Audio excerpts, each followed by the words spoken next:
Brazil baru saja mencatat sejarah dengan meluncurkan ETF Spot XRP pertama di dunia, mengalahkan Amerika Serikat yang seharusnya menjadi rumah bagi aset ini.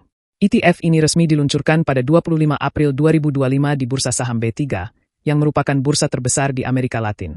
Produk ini dikelola oleh manajer aset terkenal, Hashdesk. ETF ini diberi nama Hashdesk Nasdaq XRP Fund The Indices dan diperdagangkan dengan kode XRPH11. Melalui ETF ini, para investor di Brazil kini bisa mendapatkan eksposur langsung terhadap harga XRP, menggunakan indeks acuan Nasdaq XRP Reference Price Index. Hashdesk juga menunjuk Genial Investimentos sebagai pengelola dana, dan Genial Bank SA sebagai kustodian untuk ETF ini. Menariknya, sekitar 95% dari aset dana ini akan diinvestasikan langsung atau tidak langsung di XRP melalui kontrak berjangka, sekuritas, dan bentuk eksposur lainnya. Biaya manajemen ETF ini pun cukup kompetitif, dengan biaya tahunan sebesar 0,8%, yang terdiri dari 0,7% biaya global dan 0,1% biaya kustodian. Tidak ada biaya tambahan untuk strukturisasi dana ini, membuatnya semakin menarik bagi para investor. Langkah besar ini terjadi setelah Komisi Sekuritas dan Bursa Brasil, atau CVM, memberikan persetujuannya pada Februari lalu. Tidak hanya XRP, CVM juga baru-baru ini menyetujui ETF Spot untuk Solana yang juga dikelola Hashdesk. Dengan peluncuran ini, Hashdesk kini sudah memiliki 9 ETF kripto yang diperdagangkan di Bursa B3, termasuk Bitcoin dan Ethereum. Namun, yang menjadi sorotan utama adalah posisi Amerika Serikat.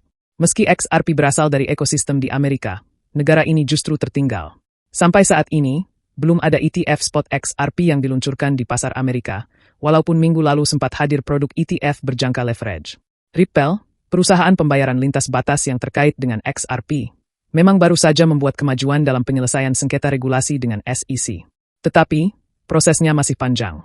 Menariknya, di tengah perubahan iklim regulasi ini, pemerintahan Donald Trump berjanji untuk menjadikan Amerika sebagai pusat dunia kripto. Pemerintahannya bahkan mendorong kejelasan regulasi yang lebih baik, sehingga saat ini banyak manajer aset besar seperti Grayscale dan Franklin Templeton yang mulai mengajukan permohonan ETF Spot XRP. Menurut platform prediksi kripto Polymarket, peluang peluncuran ETF XRP di Amerika kini berada di angka 73%. Ini sinyal positif, namun tetap harus diingat. Realisasinya bergantung pada seberapa cepat perubahan regulasi benar-benar terjadi. Dengan Brazil yang sudah lebih dulu bergerak, tekanan jelas ada di pundak Amerika. Kalau mereka tidak segera bertindak, bukan tidak mungkin, Amerika akan terus tertinggal dalam kompetisi global aset kripto seperti XRP ini.